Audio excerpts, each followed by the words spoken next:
Hello నమస్తే, welcome to another episode of Ramoism. దేవుళ్ళకు కూడా కష్టాలుంటాయి, దేవుళ్ళకు కూడా కథలుంటాయి. ఈ కష్టాలని కథలని బంధించి పురాణాల రూపంలో మనిషికి చెప్పే ప్రయత్నమే పురాణాలు. రామాయణం, మహాభారతంగా అనేక పురాణాలుగా బయటకు వచ్చాయి.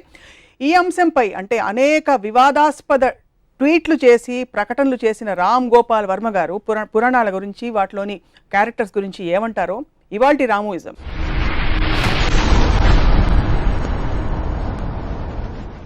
నమస్కారం. లేటెస్ట్ ట్వీట్ ఏంటి రామగోపాల్ గారు?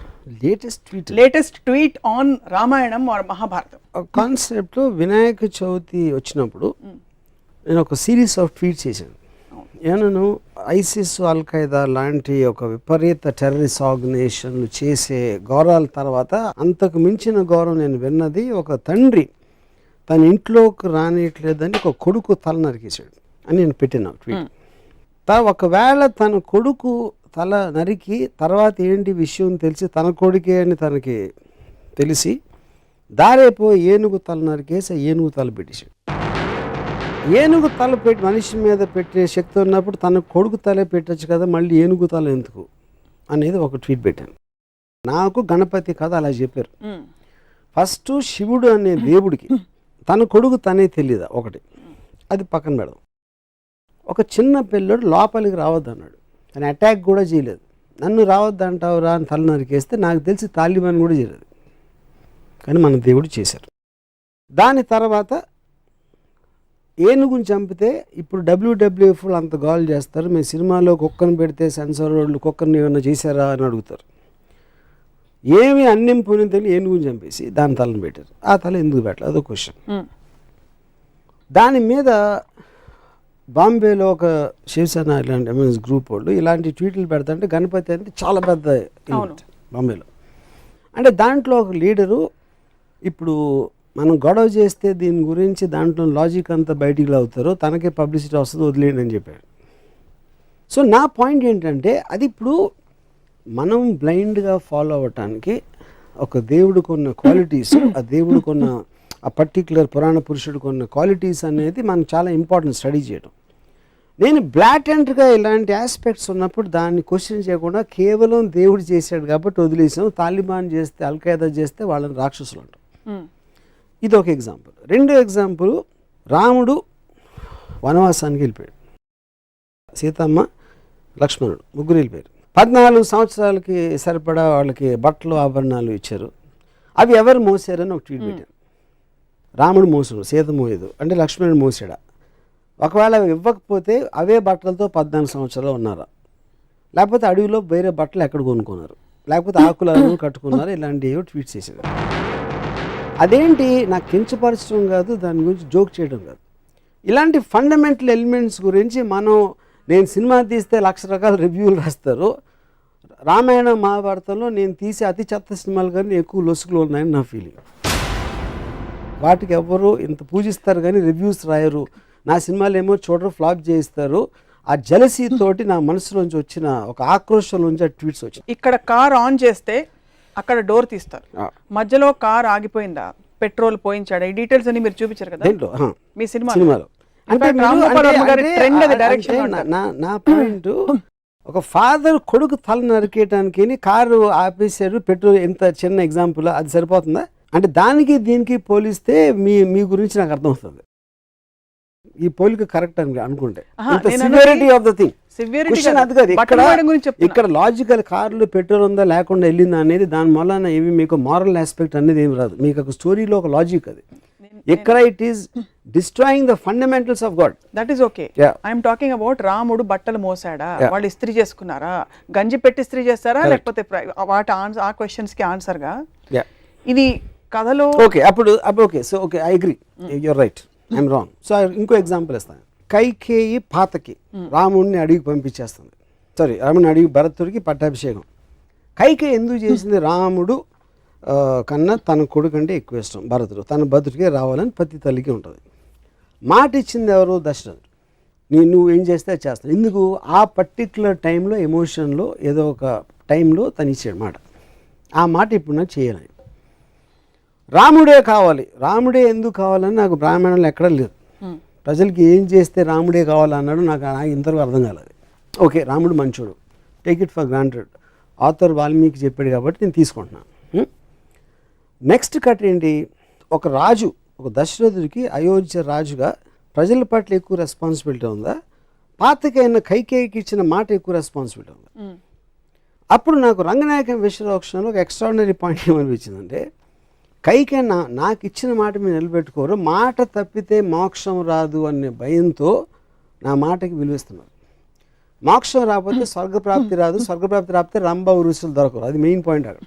ఒకవేళ తన పర్సనల్ హ్యాపీనెస్ మోక్షం రావాలి, స్వర్గం అలా నాది వచ్చేస్తే అయోధ్య ఏమైపోయినా నాకు పర్లేదంటే, అప్పుడు మనకు ఉన్న పొలిటికల్ లీడర్స్ స్విస్ బ్యాంక్లో నా డబ్బు ఉంటే చాలు, దేశం ఏమైపోయినా పర్లేదంటే దానికి దీనికి ఏంటి అసలు డిఫరెన్స్? Absolute no difference.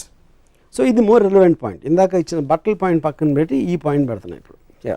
ఇవన్నీ సింబాలిక్గా ఎందుకు చూడరు మీరు? ఏంటి సింబాలిక్? ఫేస్ వాల్యూ తీసుకోకుండా. ఫేస్ వాల్యూ ఎట్లా తీసుకుంటాం? దేవుళ్ళని కూడా ఫేస్ వాల్యూ తీసుకుంటే ఇప్పుడు సినిమాలని ఒక కేవలం వినోదం కోసం ఒక వారం వచ్చి 2 వారం వెళ్ళిపోయి సినిమాకి మీరు అంత సీరియస్గా తీసుకుని దాన్ని విశ్లేషిస్తూ ఉంటే, మొత్తం మారల్ వాల్యూస్ నిలబెట్టే పురాణాలని ఇష్యూలు సీరియస్గా తీసుకుంటే ఎట్లా ఉంటుంది? సో తత్ఫలితంగా పురాణాలు కేవలం తలాతోకలేని ఇంట్రెస్టింగ్ కథలు ఆప్షనే అదా, లేకపోతే పురాణాలు సమాజ విరుద్ధంగా జరిగే అనేక అంశాలని మనం జస్టిఫై చేస్తున్నాం కాబట్టి పురాణాల్లోనే ఎక్కువ క్రైమ్స్ జరుగుతాయి. మన మామూలు మీరు రేపు పొద్దున ఈనాడు లేకపోతే టీవీన ఇలాంటి టీవీల్లో చూసే కన్నా ఎక్కువ క్రైమ్స్ నాకు తెలిసి పురాణాలు జరుగుతాయి. అబ్సల్యూట్లీ లేనిది. అది ఉండాలా ఉండకూడదా క్వశ్చన్ కాదు, పాయింట్ అది కాదు. మన అంత పూజ నుంచి అంటే అది మన మెంటల్ స్టేట్ని రిఫ్లెక్ట్ చేస్తుంది. పురాణాలని సీరియస్గా తీసుకునేవాళ్ళు అది యాక్చువల్లీ అతని మెంటల్ స్టేట్ రిఫ్లెక్షన్ అది, యూనో. సో దాని మీద నేను అబ్జర్వేషన్ చెప్తున్నాను అంతే. రంగనాయకమ్మ గారి విశ్లేషణల ప్రభావమా ఇది? మీరు నేరుగా చదివి రంగనాయకమ్మ విశ్లేషణ క్వశ్చన్, రంగనాయకమ్మ ఒక థాట్, ఐన్ ర్యాండ్ అనేది ఒక థాట్. వాళ్ళు ఇచ్చినట్టు తీసుకోకుండా దాన్ని ప్రశ్నించి దాని గురించి ఆలోచించి చేసిన ఒక విశ్లేషణ, ఒక ఆబ్జెక్టివిస్టిక్ అండర్స్టాండింగ్. మొత్తం ప్రపంచంలో ఎవరిదైనా వెళ్ళేది మీరు ఇచ్చింది తీసుకోకుండా దాని వెనకాల ఉంది, ముందే ఉంది, దాని రీజన్స్ ఏంటి అనేది తెలుసుకుని చేయటం అనేది ప్రోగ్రెస్కి అవసరం. సో ఓవరాల్గా ఈ క్యారెక్టర్స్, ఈ ఎపిసోడ్స్ ఏవైతే మనం ప్రస్తుత సమాజంలో అర్థం చేసుకోలేనివి, ఫర్ ఎగ్జాంపుల్ బిగమి, 2 భార్యలు ఉండే దేవుళ్ళు కావచ్చు, వీటన్నిటి వల్ల ఈ పురాణాలు చదవకూడదంటారా మీరు? లేకపోతే చదివినా ప్రశ్నించండి అని అడుగుతున్నారు కదా. ఇప్పుడు దానికి ఒక గాడ్లీనెస్ ఇవ్వటం కరెక్ట్ కాదన్న. లుక్అప్ చేసి ఇలాగా ఒక గౌరవంతో చూడటం. మీరు ఏదో ఒక ఫోక్లోర్ కథలాగా విన్నారా, లేకపోతే చందమామలో కథ వచ్చిందా అనేది వేరు. మీకు మారల్ సింబల్స్ కింద ఉన్న పురాణ పురుషులు వెనకాల కథలు ఇవా అన్నప్పుడు ఏ మారల్ దాంట్లోంచి తీసుకుంటారు? ఉదాహరణకు అది రాముడు మంచివాడు, ఎక్కువ ఎందుకు మంచివాడు ఎంతవరకు అర్థం కాలే. రాముడు ఇప్పుడు శూర్పణఖ అని ఒక స్త్రీ, తను కోరి వచ్చింది, ముక్కు కోసారు. అది అంటే అందవికారం అంటే అంతకుముందు అందంగా ఉండాలి కదా, ముక్కు కోస్తే ఏమవుతుంది? లేకపోతే అంతకుముందే అందవికారంగా ఉంటే ముక్కు కోసిన మాత్రం మళ్ళీ ఇంకా పెరగదు వికారం. సో మనం ఈవ్టీజ్ చేస్తున్నాం, ఒక అమ్మాయిని ఇలా అంటున్నాం అంటే మన సమాజంలో ఇప్పుడు ప్రాస్టిట్యూట్స్ని కూడా లా ప్రకారం గౌరవంగా చూడాలి, మనం కించపరిచి చూడకూడదు. ఎందుకంటే వాళ్ళు ఎందుకు అయ్యారో ఆ కారణాలు ఏదో రకరకాలు ఉంటాయి. సో ఒక స్త్రీని తన కంటి ముందు ముక్కు కోస్తా ఉంటే చూస్తే అది మంచి బెరడు ఇంటి దాంట్లో ముందు రాగానే కోసేలేదు, ఫస్ట్ ఏం చేసింది చెప్పండి. వెళ్ళమన్నాడు. ఇప్పుడు ఒక అమ్మాయి వచ్చిందండి నా దగ్గరికి, నేను కలవనన్నాను, మళ్ళీ వచ్చింది కలంటే ముక్కు కోసేస్తే ఊరుకుంటారా? ఇప్పుడు మీకు చట్టపరంగా అది కాదు, ఎథికల్ అంటున్నా. మీ చట్టం పక్కన పెట్టండి, ఎథికల్గా కేవలం ఒక హ్యూమన్ యాంగిల్లో ఒక అమ్మాయి అలా వస్తే ముక్కు కోసేస్తారా అంటున్నా. మీరు చెప్పండి. నేను కోయను, ఎవ్వరూ కోయరు. మీరు రాముడు తప్ప నాకు తెలిసి రాముడు ఆర్డర్ మీద లక్ష్మణుడు తప్పితే ఎవ్వరూ కోయరు. తాలిబాన్కి వస్తారు కాబట్టి రాముడు మరి తాలిబాన్ లా అది కాదు నేను అడుగుతున్నా, అదే క్వశ్చన్ నేను అడుగుతున్నా. నేను పెట్టిన ట్వీట్స్లో కూడా ఈ రెండిటికి నాకు సిమిలారిటీస్ కనిపిస్తున్నాయి, నాకు అర్థం కావట్లేదని పెట్టినాను. అంటే మన పురాణం గురించి మాట్లాడుతున్నాం కాబట్టి నా మోస్ట్ స్ట్రాంగెస్ట్ అబ్జర్వేషన్ నేను ఒక 5 minutes చెప్తాను. తిరుపతిలో బాలాజీ ఎట్లా వచ్చాడు? అసలు బాలాజీ అనే దేవుడు పూజ చేస్తున్నారు. ఎవరు ఒక ఋషులు 14,000 సంవత్సరాల నుంచి పూజ చేస్తూ ఉంటే బ్రహ్మదేవుడికి పవర్ ఎక్కువైపోతుందని నారద మహర్షిని దాన్ని బ్రేక్ చేయడానికి పంపించాడు. నారద మహర్షి వచ్చి యాగఫలం ఎవరికి ఇస్తారు అంటే వాళ్ళు ఆలోచనలో పడ్డారు. అంటే 14,000 ఏళ్ళ నుంచి తపస్సు చేస్తే యాగఫలం ఎవరికి వాళ్ళు ఆలోచించలేదు. సో అది పక్కన పెడదాం.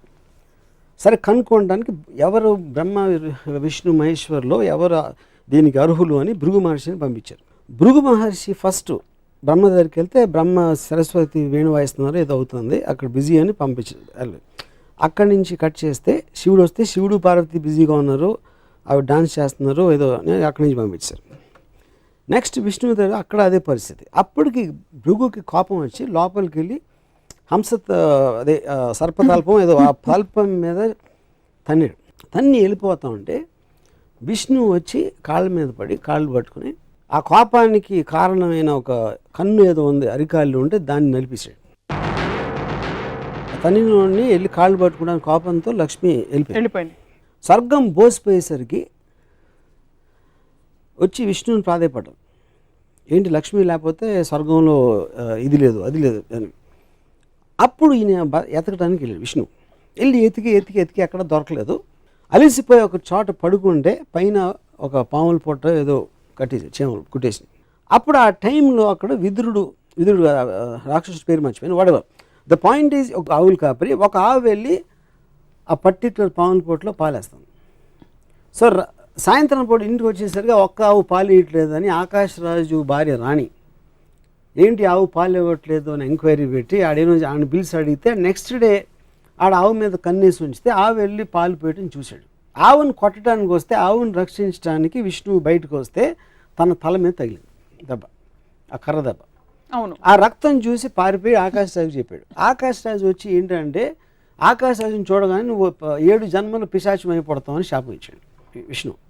అదేంటి నేనేం చేశాను ఇప్పుడు చూడటానికి వచ్చి నాకు శాపం ఏంటి అంటే నువ్వు చెప్పింది కరెక్టే కానీ ఆ శాపం వెనక్కి తీసుకోలేను, అందుకని 7 జన్మలు పిశాచగా మళ్ళీ తర్వాత దేవత అయిపోతామని ఒక అమెండ్మెంట్ ఇచ్చాడు విష్ణు. అక్కడి నుంచి వెళ్తా ఉంటే ఒక చోట ఒక అమ్మాయి కలిసి ఆ అమ్మాయి పద్మావతి తనతో ప్రేమలో పడి ఫాదర్ డబ్బులు అడిగితే డబ్బులు లేవు కనుక కుబేరు నుంచి అప్పు తీసుకుని పెళ్ళికి కూర్చుంటే ఇది విషయం నాదురుకు తెలిసి ఎక్కడో తప్పు చేసుకుని లక్ష్మి దగ్గరికి వెళ్ళి మీ ఆయన మళ్ళీ పెళ్లి చేసుకుంటున్నాడని చెప్తే లక్ష్మిని తీసుకొచ్చేసి లక్ష్మిని చూసి గిల్ట్ తోటి విష్ణు రాయిపోయి ఆ దుఃఖంతో పద్మావతి రాయిపోయి తను కూడా ఫీల్ తను రాయిపోయింది. ఇది బాలాజీ స్టోరీ. ఇది నేను చెప్పట్లేదు, బాలాజీ టెంపుల్లో కొని చదువుకున్న పుస్తకంలో ఉన్న స్టోరీ. ఓకే, ఇప్పుడు నా పాయింట్ ఏంటంటే ఒకటి విష్ణు వెళ్ళి కాలు పట్టుకున్నాడు ఏదో చదపటానికి. అది లక్ష్మికి ఎందుకు చెప్పకూడదు అసలు? అందులో ఏంటి సీక్రెట్గా దాయాల్సిన అవసరం ఉంది. సో వెళ్ళిపోయింది. ఈయన ఎప్పుడు ఈ నెల ఇమీడియట్గా భార్య వెళ్ళిపోయిందంటే రూమ్ నుంచి బయటకు వెళ్ళిందా అక్కడి నుంచి దూకేసిందా ఏంటి నాకు ఎగ్జిట్ అది నాకు అర్థం కాదు. ఓకే, వీళ్ళు వచ్చి స్వర్గం అంతా బోసిపోయింది లక్ష్మీదేవిని తీసుకురావాలనే ఎంక్వైరీ అని రిక్వెస్ట్ మీద తను వెళ్తున్నాడు కానీ తనలోంచి వచ్చింది కాదు. ఒకటి వచ్చి మొత్తం అంత ఎత్తికాడు కనపడక పడుకున్నాడు. నారదుడికి మాత్రం ఒక నిమిషంలో తెలిసింది ఎక్కడ ఉన్నాడు అని. మన పాత సినిమాలు 70s సినిమాల్లో ఉంటాయి ఇలాంటి స్టోరీస్ అని. సో ఇందులో ఏ విధంగా కూడా తను చేసిందంటూ ఆకాశరాజు అడిగిన దానికి ఆకాశరాజు వస్తే 7 జన్మలు శాపం అవటం ఏంటి అసలు మీనింగ్ ఏంటది? అక్కడి నుంచి పద్మావతి అంటే ఉన్న భార్య తప్పిపోయింది లేకపోతే కనపడలేదు అలాంటి ఎలిమెంట్లో వెళ్ళి పద్మావతితో లవ్లో పడి కట్నం కోసం డబ్బులు అడిగి మనమే అంటే అలాంటి స్టోరీ అంత పూజించదగిన దేవుడికి ప్రపంచంలో ఎక్కడైనా ఉంటుందని నాకు డౌట్. ఎక్కడ తప్ప యూనో. సో నేనేమంటున్నాను, ఒక రోల్ మోడల్ గాంధీ గారు ఇలా చేశారు. ఆయన మొత్తం ఇంట్లో అంతా వదిలేసి ఆయన పూర్ పీపుల్కి లేదు కాబట్టి ఆయన ఒక ధోతి ఏదో కట్టుకుని పైన ఏమీ లేకుండా ఆయన చేశారు.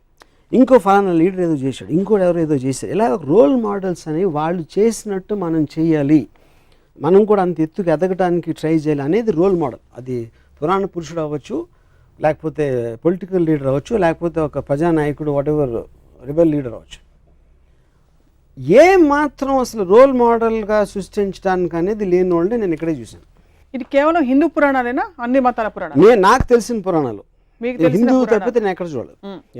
సో రామాయణం మహాభారతం రెండిట్లో మీ దృష్టిలో ఏది ఎక్కువ అబ్జెక్షనబుల్ అంటారు లేక ఎక్కువ కాన్ఫ్లిక్ట్? నాకు మహాభారతం అనేది నన్ను పూజించమని నాకు ఇప్పుడు చెప్పలే. Ramayanam is different. రామాయణం అనేది ఒక దేవుడు, రామాయణం బాలాజీ గణపతి అది డిఫరెంట్. మహాభారతం అనేది ఒక కథలాగా వచ్చింది. కౌరవులు పాండవులు కజిన్స్ వాళ్ళు పొలిటికల్ ఆస్పెక్ట్స్ వాళ్ళు కొట్టుకుంటున్నారు. ఒక శ్రీకృష్ణుడు అనే క్యారెక్టరు ఇంకో పని నుంచి ఇక్కడికి వచ్చాడు కాబట్టి ఒక దైవత్వం అనేదానికి ఒక చిన్న ఎలిమెంట్ ఉంది. Otherwise it's normal story. నాకు అది భగవద్గీత అవన్నీ కూడా కాదు. భగవద్గీత మీకు కనిపించదు అందులో? భగవద్గీత ఉంది కానీ పాయింట్ ఈజ్ భగవద్గీత అనేది నేను అసలు చదవలేదు. మహాభారతం మొత్తం అంటే మిగతా అంతటితో చూస్తే అది ఒకటే non interesting so me part. Disappointment I know what Bhagavad Gita is about. Me disappointment అంతా ఇంత పెద్ద పెద్ద దేవుళ్ళకి పురాణ పురుషులు అనేది రోల్ మోడల్స్, వాళ్ళకి ఆ క్వాలిటీస్ ఉన్నాయా లేదా అని నా క్వశ్చన్. ఎలాంటి క్వాలిటీస్ ఉండాలి ఇప్పుడు చెప్పాను కదా, అంటే మీరు చెప్పినవి ఇవన్నీ అంటే వాళ్ళకి they should be superior human beings, that is all the whole వాళ్ళు మనుషుల్లా ప్రవర్తించకూడదు, రివెంజ్ ఉండకూడదు, కోపం అది కదండి. మీరు పూజించి ఫోటో పెట్టుకునేది ఎవరు అంటే ఏపాటి టైంలో గాంధీ గారు చెప్తాను. గాంధీ గారు నేను 100 చెప్తాను ఇప్పుడే కూర్చుని, ఆయన ఏమేమి చేశారు, ఎంత మహానుభావుడు అని. I can't say the same. Balaji గురించి నేను చెప్పలేను, గణపతి గురించి చెప్పలేను, రాముడి గురించి చెప్పలేను. ఇప్పుడు మీరు ఇంత వివాదాస్పద వ్యాఖ్యలు ఖచ్చితంగా కాంట్రవర్షియల్ స్టేట్మెంట్స్ అని మీరు చెప్తున్నవి, ఎవరి సెంటిమెంట్స్ హర్ట్ అవుతాయని అనుకోరా? హర్ట్ అవుతుంది ఎక్స్ప్రెషన్ చెప్తాను. నేను అడిగిన ఒక లాజికల్ క్వశ్చన్, అది చాలా లాజికల్ క్వశ్చన్ నేను అడుగుతున్నాను, దానికి answer I also want to hear. I'm very curious to hear. నమ్మే భక్తులకి డీటెయిల్స్ అనే అవసరం లేదు, వాళ్ళకి అవసరం లేదు, వాళ్ళు చేయకూడదు నేను చెప్పట్లా. నేను ఒక స్వతంత్ర పౌరుడిగా నాలో నుంచి వచ్చిన ఒక డౌట్ని ఎక్స్ప్రెస్ చేస్తున్నాను అంతే. ఇప్పుడు ఎలా అయితే మీరు డౌట్లు ఎక్స్ప్రెస్ చేస్తున్నారో స్వతంత్ర పౌరుడిగా, ఆబ్జెక్టివ్ సోషియో సైంటిస్ట్గా, పురాణాల్లో ఉండే మంచి విషయాలు ఏమైనా తెలుసుకున్నారా? అంటే is there anything that inspires you in the Puranas, any character? నేను చదివినంత నాకు ఎక్కడ కనపడలేదు. ఎక్కడ అంటే ఏంటి, బాగుండాలి, అందరినీ బాగా చూసుకోవాలి, భార్యని సతీమణి అని చూసుకోవాలి, భార్య ఏంటి లేకపోతే తమ్ముడు అన్నయ్యను కొలవాలి, అలాంటి ఏమంటుందని ఏబిసిడీలు చిన్నప్పుడు హ్యాండ్ రైటింగ్ బుక్స్లో ఉండే అడ్వైజులు అయ్యే అనుకుంటే ఓకే, అవేవి మిమ్మల్ని కానీ అవి ఉన్నాయి. కానీ ఏదైతే ప్రిన్సిపల్ క్యారెక్టర్స్ పురాణంలో వాళ్ళు ఎవ్వరు దాన్ని పాటించరు. మనకి చెప్పే నీతులు పురాణ పురుషుల్లో అత్యంత పెద్దవాళ్ళని మనం అనుకుని ఎవ్వరూ అవి పాటించరు. ఇప్పుడే మీకు ఎగ్జాంపుల్స్ చెప్పాను. పురాణ పురుషుల్లో ఉదాహరణకి పురాణాల్లో ఇంటెన్షన్, ఒరిజినల్ ఇంటెన్షన్, రాముడు లాంటి ఒక మహోన్నతమైన మానవ రూపంలో ఉండే దేవుడు ఇంకో పరస్త్రీకి వేసి కన్నెత్తి చూడు, అందుకే రాముడు అంతటి నిజాయితీ ఉండే వ్యక్తి, అంటే కమిట్మెంట్ ఉండే వ్యక్తి అని చెప్తారు. అలాగే సీతమ్మ వారు ఆవిడ వెళ్ళి అశోకవనంలో కూర్చున్న సమయంలో రావణాసురుడు అంతటి ఘోరమైన రాక్షసుడు కూడా, 10 తలకాయల రాక్షసుడు కూడా పరస్త్రీ కదా అని అడ్వాంటేజ్ తీసుకోలేదు. ఆవిడ అశోకవనంలో అక్కడ పెట్టాడు కానీ ఆవిడని. So there lot of good things to talk about. ఇప్పుడు చెప్తాను. ఇప్పుడు విష్ణువు అనే ఒక దేవుడు డబల్ రోల్లో రాముడు కృష్ణుడుగా వచ్చాడు. రాముడేమో ఏకపతివ్రతుడు, కృష్ణుడేమో 1000 మంది గోపికలతో ఉంటాడు.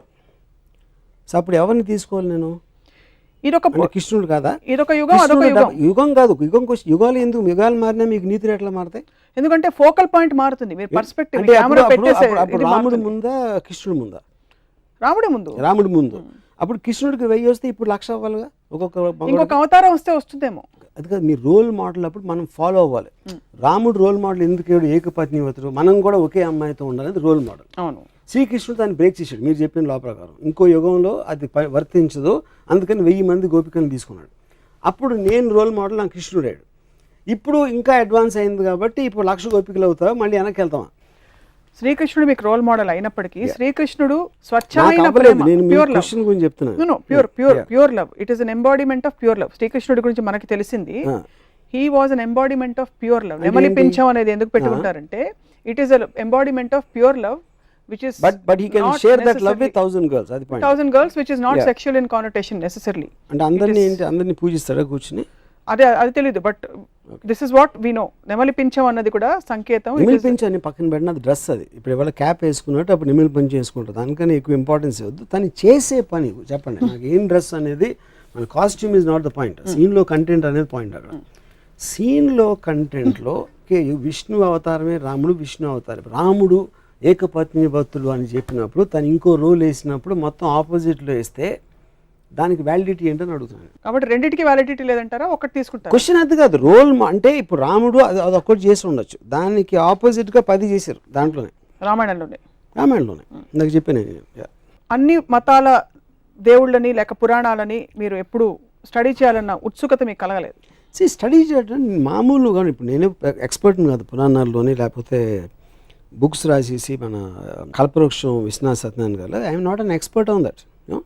నేను ఒక మామూలు జనంలాగా నాకు తెలిసిన, అంటే నాకు బాలాజీ టెంపుల్లో నుంచిన వాళ్ళు కన్నా నాకు ఎక్కువ తెలుసు, గణపతి టెంపుల్, సిద్ధి వినాయక్ ఇక్కడికి వెళ్ళిన వాళ్ళు నాకన్నా ఎక్కువ తెలుసు, రెగ్యులర్గా టెంపుల్కి వెళ్ళే వాళ్ళు కన్నా నాకు ఎక్కువ నాలెడ్జ్ ఉంది. డెఫినెట్గా నేను ఎక్స్పర్ట్ అవ్వకపోవచ్చు దాంట్లో.